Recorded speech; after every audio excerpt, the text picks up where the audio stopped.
In December 1988, a bankruptcy court in Tampa, Florida, received a filing that ended an American dream. The corporate paperwork belonged to a conglomerate named Murray Industries, but the primary asset being liquidated was Chris-Craft.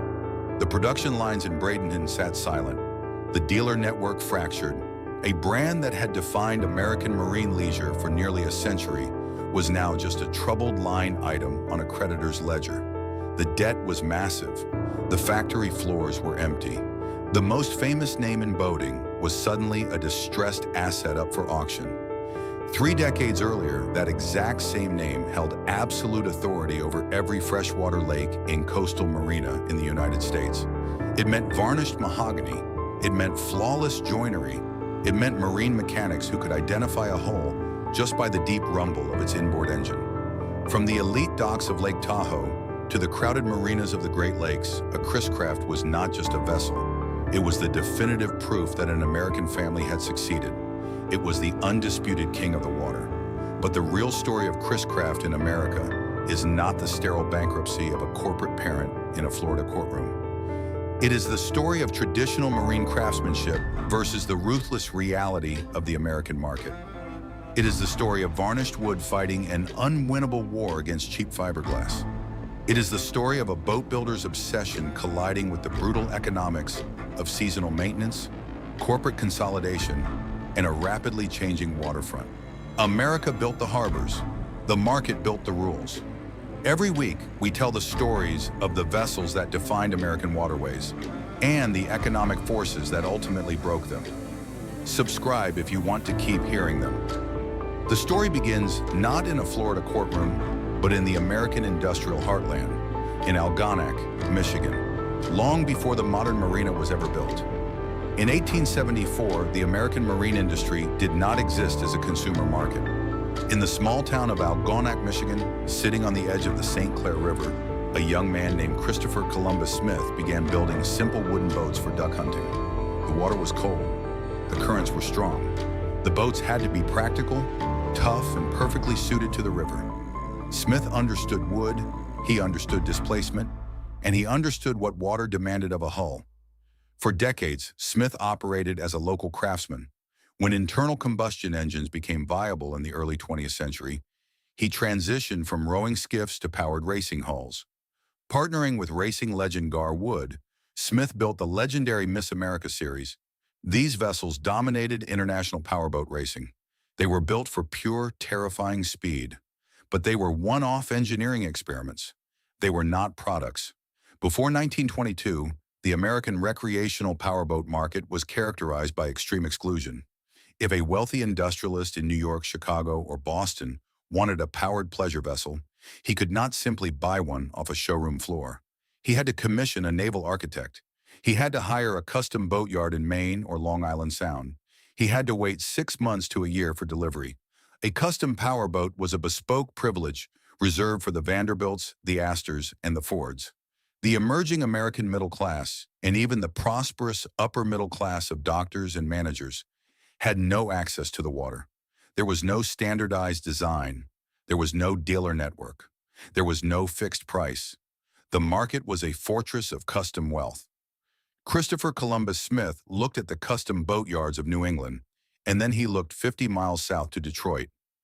Henry Ford had just proved that the assembly line could democratize the automobile. Smith believed the exact same logic could apply to the water. In 1922, he and his family formed the Chris Smith & Sons Boat Company in Algonac. They made a decision that would forever alter the geography of American leisure. They stopped building single custom racing boats. They began building standardized pleasure boats. The concept was revolutionary. Instead of drafting a new hull, the main body of a boat that floats in the water and carries the load, for every customer, the Algonac plant standardized the design. They built jigs. They cut mahogany in uniform batches. They created an assembly line where a vessel moved from framing to planking to varnishing and finally to engine installation. They created the modern mahogany runabout, a small, fast, wooden pleasure boat, heavily varnished, designed specifically for daytime recreation.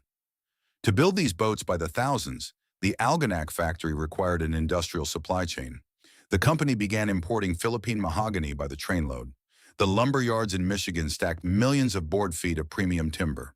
The factory floor became a symphony of efficiency. One crew only steamed and bent frames.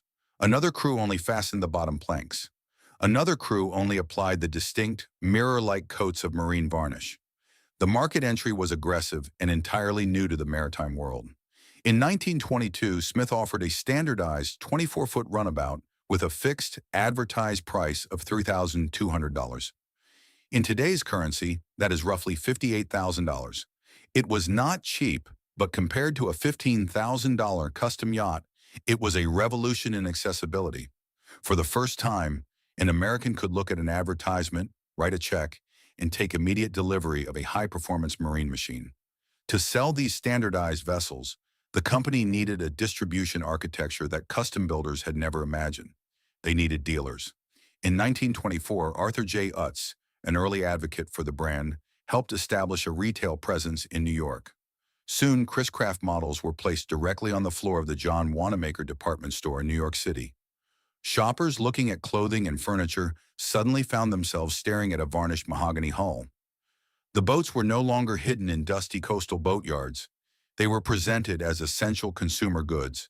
The trade press recognized the shift immediately. By 1925, Motorboating magazine, a publication that had previously dedicated its pages to custom yacht designs and elite racing results, began featuring Smith's standardized runabouts. The editorial tone shifted. Boating was no longer framed solely as an aristocratic pursuit. It was framed as an attainable American weekend. The numbers proved the strategy. In 1927, the Algonac factory produced roughly 400 standardized boats. By 1929, the brand, now officially operating under the name Chris Craft, shipped nearly 1,000 vessels in a single year.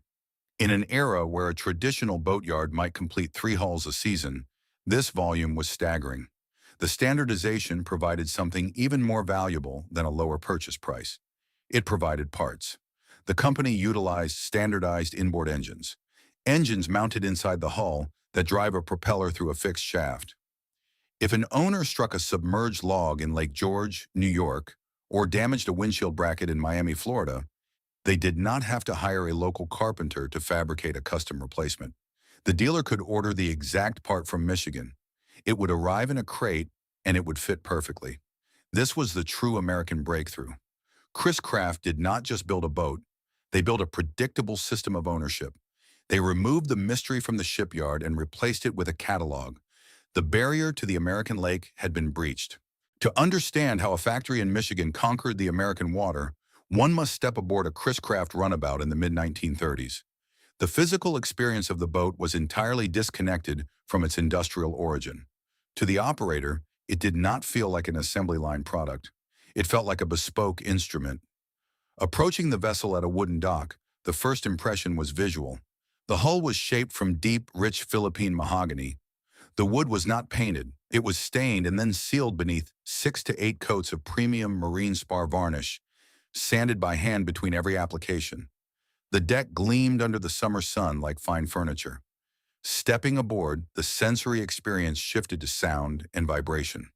Turning the ignition key awakened a heavy, cast-iron marine engine, often built by Chrysler or Hercules, mounted dead center in the hull. The exhaust note was a deep, authoritative rumble that bubbled just beneath the water's surface. Shifting the brass lever into gear, the driver felt the immediate torque. As the throttle opened, the boat utilized a planing hull, a hull designed to rise and skim across the water at speed, reducing drag and allowing faster operation. Instead of pushing heavily through the water like a traditional heavy displacement vessel, the Chris Craft's bow lifted toward the sky for a brief moment. Then, as the speed increased, the hull leveled out. The boat began to glide over the lake surface at 35 miles per hour. The wind hit the split-glass windshield. The wake fanned out sharply behind the transom, the flat or shaped stern surface at the back of many boats. It was a perfectly engineered American thrill. The breakthrough that made this thrill universal was not just the hull design, it was the price tag. In 1935, amidst the crushing economic weight of the Great Depression, the Algonac factory released a 16-foot utility boat priced at exactly $595. In today's money, that translates to roughly $30,500. For a larger, more luxurious 19-foot custom runabout, the price was roughly 100, about $31,000 today. At that time, a custom wooden boat from a traditional East Coast builder could easily cost $5,000. Chris-Craft shattered the financial barrier. At $595, a boat was no longer an unattainable luxury restricted to shipping magnates. It cost slightly more than a new Ford V8 automobile. A doctor in Ohio, an accountant in Illinois, or a mid-level manager in New Jersey could finance the purchase. Dockage at a local lake was inexpensive. Fuel cost pennies per gallon. The defining American distribution breakthrough occurred at the National Motorboat Show in New York City. Housed in the massive Grand Central Palace, the boat show was the undisputed arena of the American marine industry. Traditional builders displayed solitary, expensive yachts. Chris-Craft arrived with an entire fleet. They parked gleaming runabouts, utility boats, and enclosed cruisers side by side. They handed out glossy catalogs detailing standard features, optional engines, and fixed prices. The presentation removed the intimidation from the boat buying process. A customer simply pointed to a model, selected an engine, and signed a contract. The American consumer market had officially swallowed the maritime tradition. This aggressive standardization created an impenetrable American moat. Custom builders simply could not compete with the Arrogance supply chain. If an owner cracked a wooden plank, bent a rudder, a movable surface behind the hull that steers the vessel, or damaged a propeller, the rotating blades that push water backward to move a vessel forward, the solution was frictionless. A dealer simply consulted the Chris-Craft parts catalog, wired the factory in Michigan, and the exact replacement part was shipped by rail. It arrived machined, shaped, and ready to install. This mechanical reliability and logistical support meant that the boats could operate safely far from the traditional boat-building centers of New England. The shallow draft, how deep the vessel sits below the waterline, which determines where the boat can safely operate, allowed these runabouts to navigate inland lakes and rivers with ease.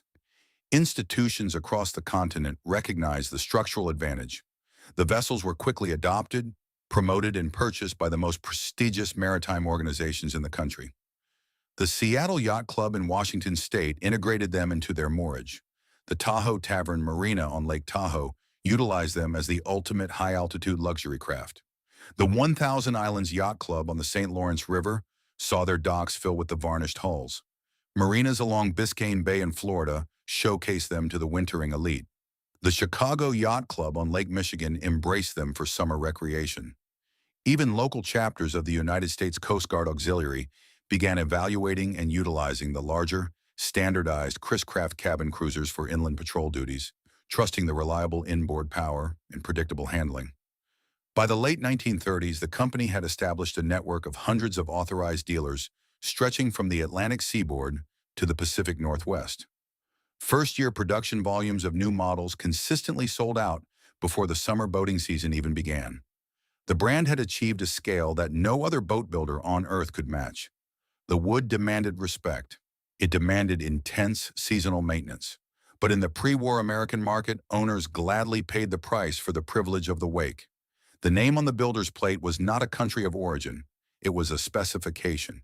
When the United States emerged from the Second World War, the national economy was supercharged, the middle class was expanding rapidly, and the American appetite for recreation was unprecedented.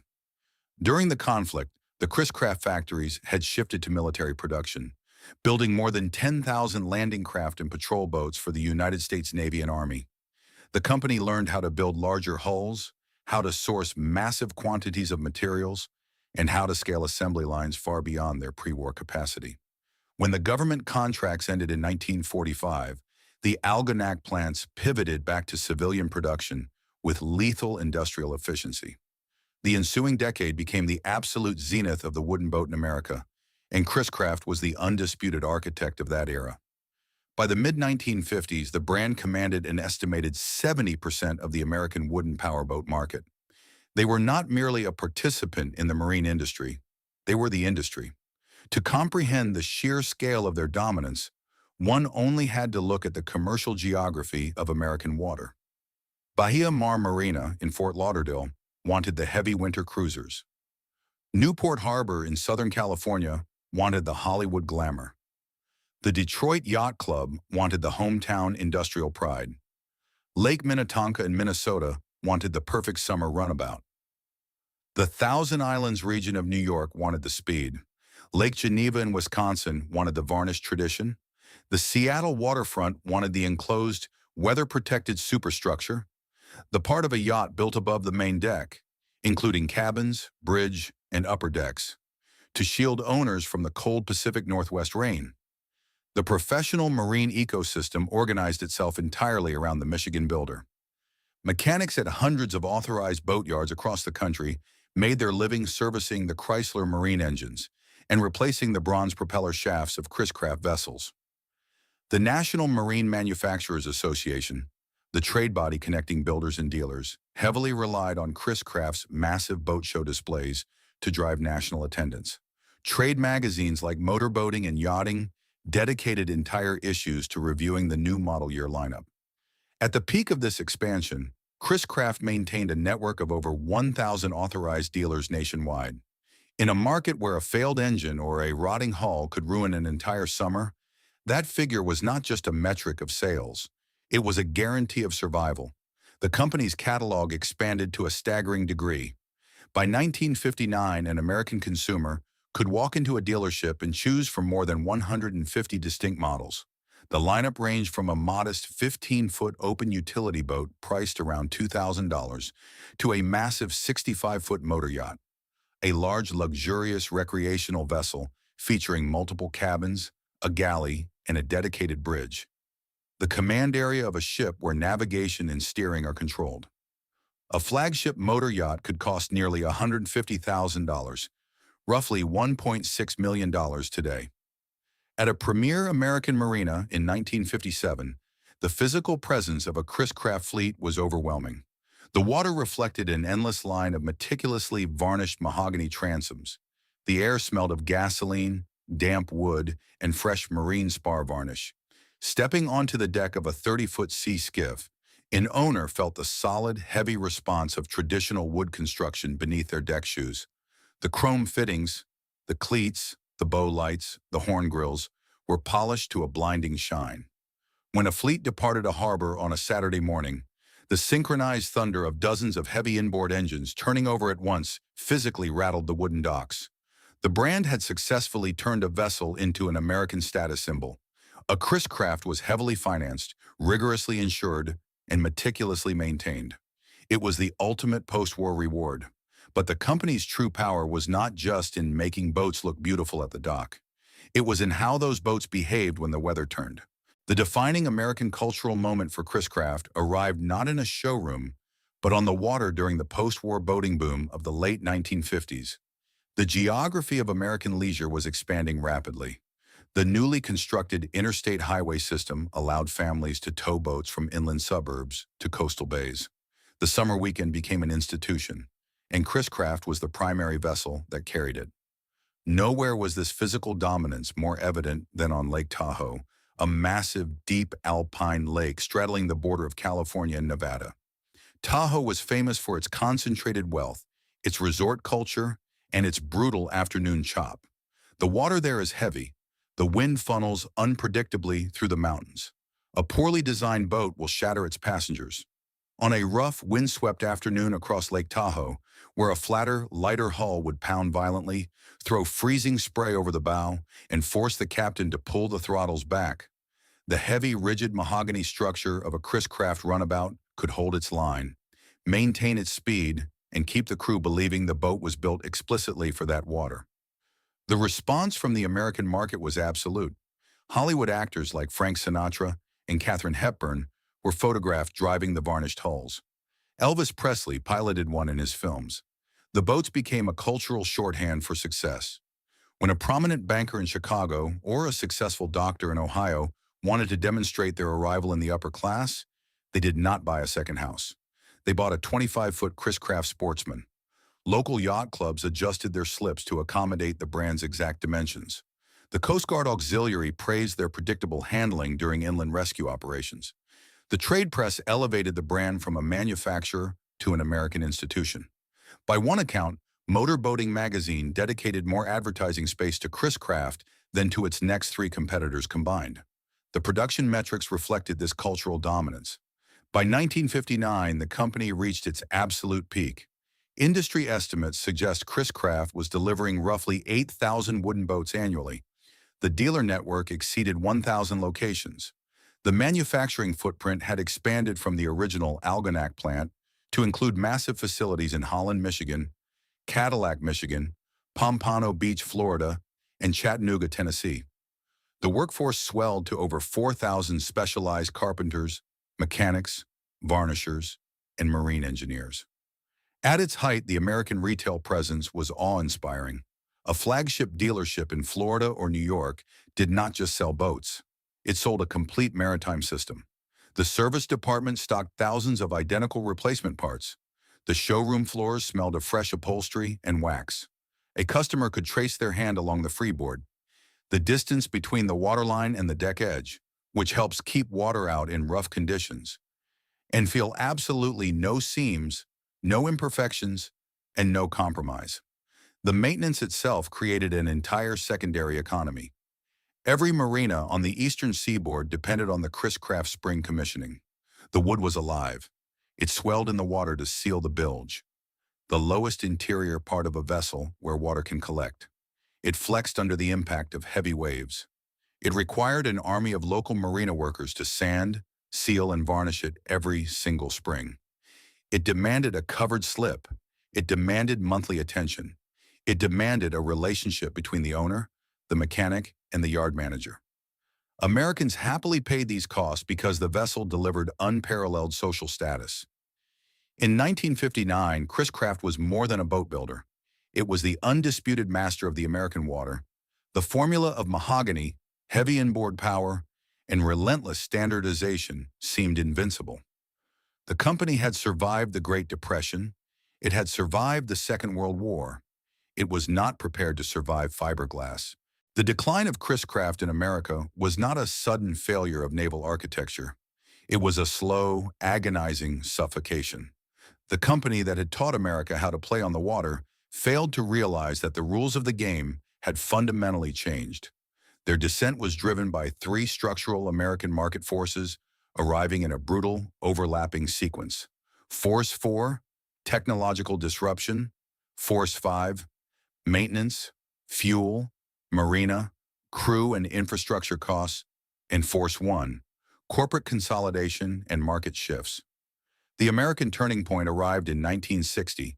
After nearly 40 years of family control, the Smith family sold the Chris Craft Corporation to NAFI, the National Automotive Fibers, Inc., a corporate conglomerate with deep roots in Detroit's automotive supply chain.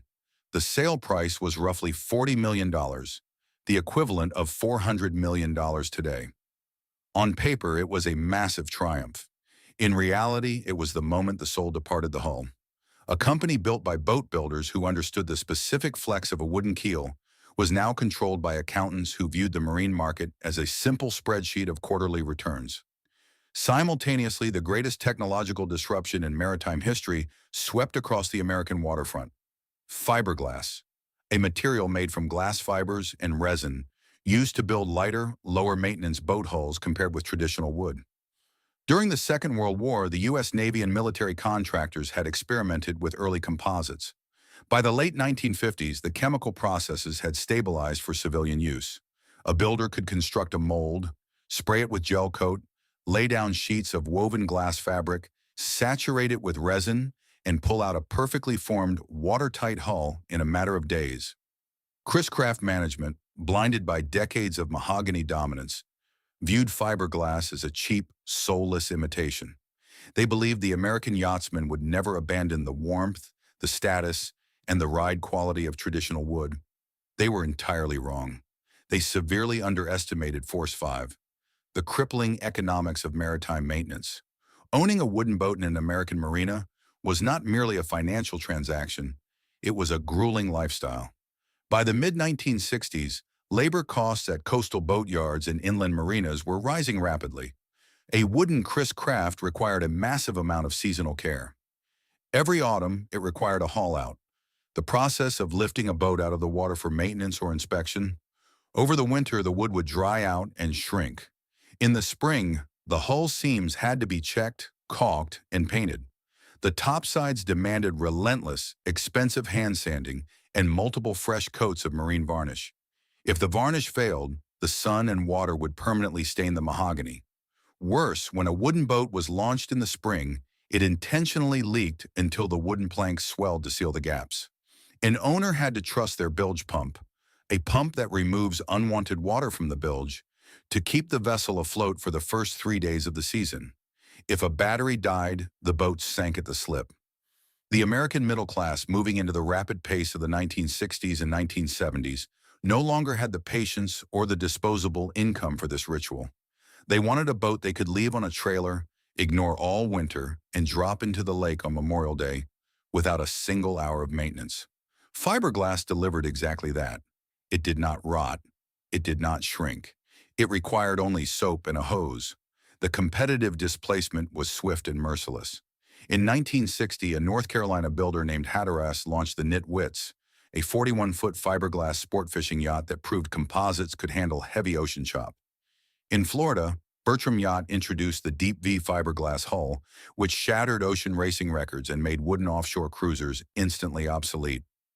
On the inland lakes, a new brand named Sea Ray began mass-producing sleek, inexpensive fiberglass runabouts powered by a stern drive, a propulsion system where an inboard engine drives an external, steerable drive unit at the stern. A Sea Ray could be purchased for a fraction of the cost of a wooden Chris-Craft, required virtually zero maintenance, and could be towed behind a standard station wagon. Dealers who had built their entire fortunes on the Chris-Craft name suddenly found their showrooms filled with inventory they could not move. The parts counters, once the lifeblood of the marina economy, saw revenues plummet as wooden boats were sold to second and third owners who could not afford the upkeep. Chris-Craft eventually recognized the threat and attempted to pivot. They acquired the Romer Boat Company to offer steel cruisers. They launched their own fiberglass divisions, producing models like the Commander series. The fiberglass Commanders were heavily built and respected by marine surveyors. But the pivot was too late, too expensive, and culturally disjointed. The brand identity was hopelessly fractured. They were simultaneously trying to build premium fiberglass yachts, budget-friendly composite runabouts, steel river cruisers, and traditional wooden boats. The retreat began at the very heart of the empire.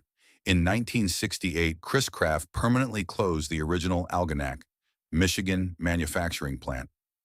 The massive sheds where Christopher Columbus Smith had birthed the American recreational boating industry were shuttered.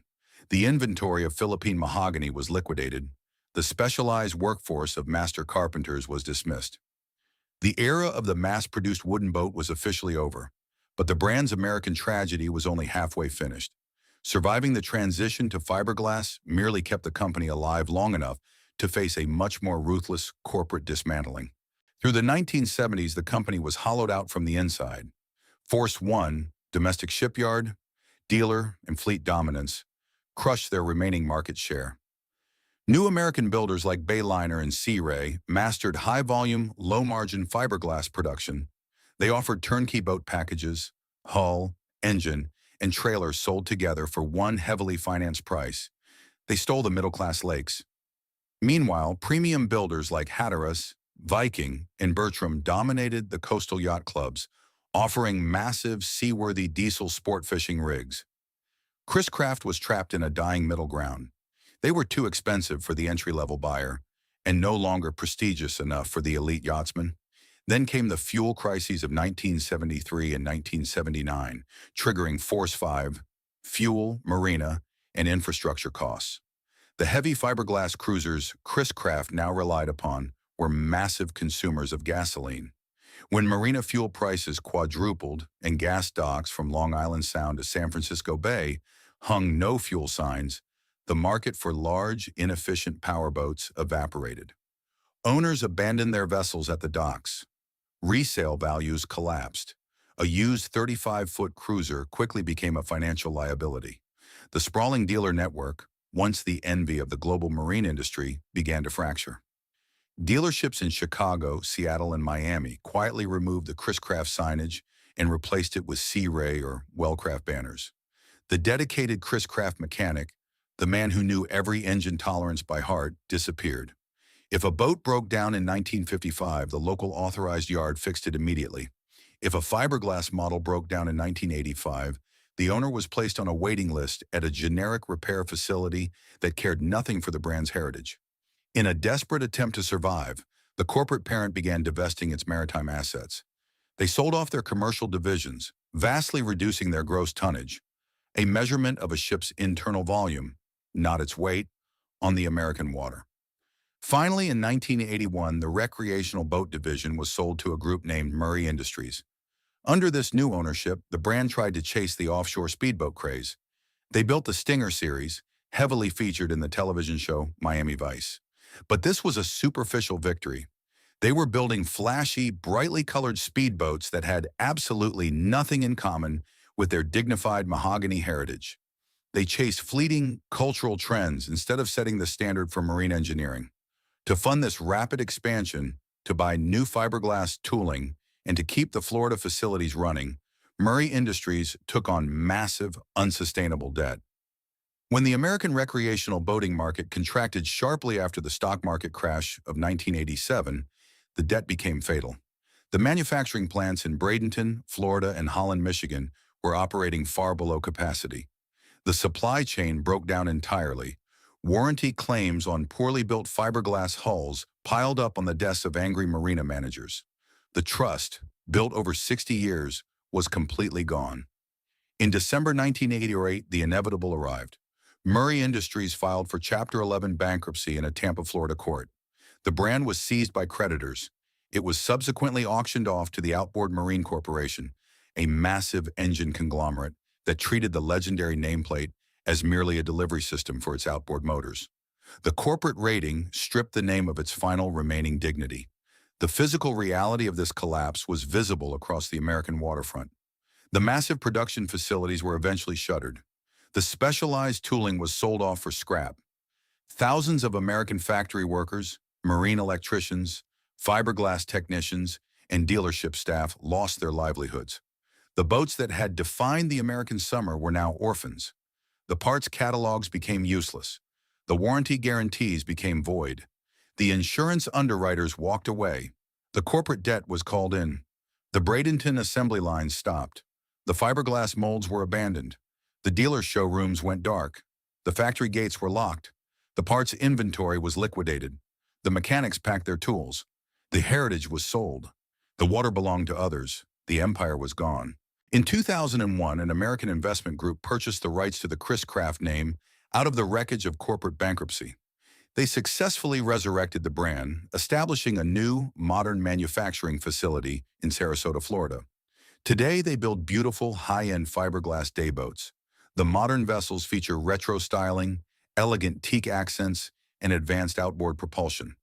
It is a highly successful, premium luxury brand that commands respect at yacht clubs from Nantucket to Palm Beach. But the new boats are modern composite machines wearing a carefully curated, historic costume.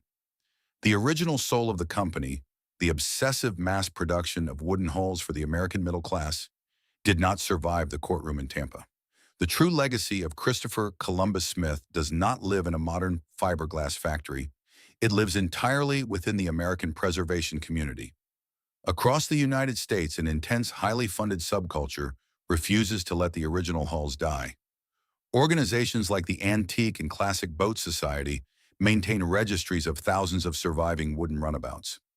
At specialized high-end restoration yards around Lake Tahoe, the Thousand Islands of New York, and the coastal towns of Maine, dedicated shipwrights rebuild these vessels piece by piece. The economics of this preservation defy all modern maritime logic. An American collector today might pay a specialized marine carpenter $150,000, roughly the cost of a brand new performance boat, just to restore a wooden hull that originally sold for less than $3,000 in 1935. They pay for the hand-selected Philippine mahogany. They pay for the meticulous engine rebuilds of original Chrysler and Hercules flathead blocks. They pay for custom-cast bronze fittings. They pay for specialized climate-controlled storage. At annual gatherings like the Lake Tahoe Concours d'Elegance, The docks are lined with millions of dollars of restored algonac wood. Owners wear period-correct clothing. Judges inspect the engine bays with white gloves, deducting points if a single wire is routed incorrectly or if the wrong type of screwhead is visible on a floorboard. They do this because a wooden runabout, properly maintained, can still cross a quiet lake in a way fiberglass cannot imitate. Not for speed, not for efficiency, because the deep rhythmic rumble of an iron inboard engine, the heavy planted displacement of a mahogany hull, cutting cleanly through fresh water, and the reflection of summer light off 20 coats of hand-rubbed marine spar varnish belong to a kind of American leisure that was never designed for screens.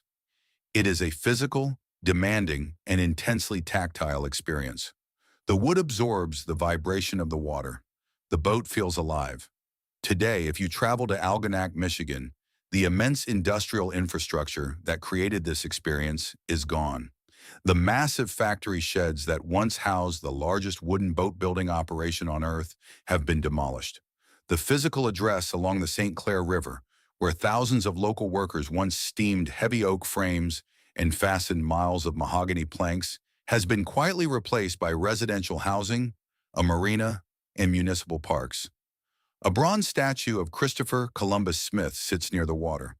The river still flows swiftly past the town, carrying massive industrial steel freighters and generic white fiberglass pleasure boats. But the specific industrial symphony of the Chris-Craft plant, the whine of the saws, the smell of the varnish, the roar of the test engines, is entirely silent. Yet the American maritime market offers a strange, poetic twist on value. A heavy fiberglass cruiser built by Chris-Craft in 1985, the very composite product designed to save the company from bankruptcy, can often be purchased today for less than $10,000. Its plastic hull slowly chalking and degrading in a forgotten coastal boatyard. Meanwhile, a meticulously preserved 1930s wooden Chris-Craft runabout, the exact product the corporate accountants deemed obsolete, too expensive to build and impossible to maintain, can easily command over $200,000 at auction. The modern market ultimately discarded the mass-produced plastic of the 1980s, but it placed a permanent, staggering premium on the demanding, inefficient, breathtaking craftsmanship of the wood. The story of Chris-Craft reveals precisely how the United States absorbs, exhausts, and eventually discards maritime excellence. The American market demanded a vessel that could democratize the water, and a family in Michigan delivered an empire of mahogany that defined a century of leisure. But when the culture shifted from craftsmanship to convenience, and from local marina repair to disposable consumption, the market abandoned the very system it had demanded. We traded the demanding beauty of wood for the cheap reliability of fiberglass, losing a culture built on seamanship and repair to a culture built on financing, logistics, and low maintenance. But somewhere on Lake Minnetonka, under the fading gold light of a late August afternoon, a 1948 mahogany runabout still idles away from a wooden dock, its heavy exhaust bubbling softly beneath the surface, its varnished deck glowing against the dark water, still waiting for a hand on the brass throttle and a lake calm enough to remember. See you in the next one.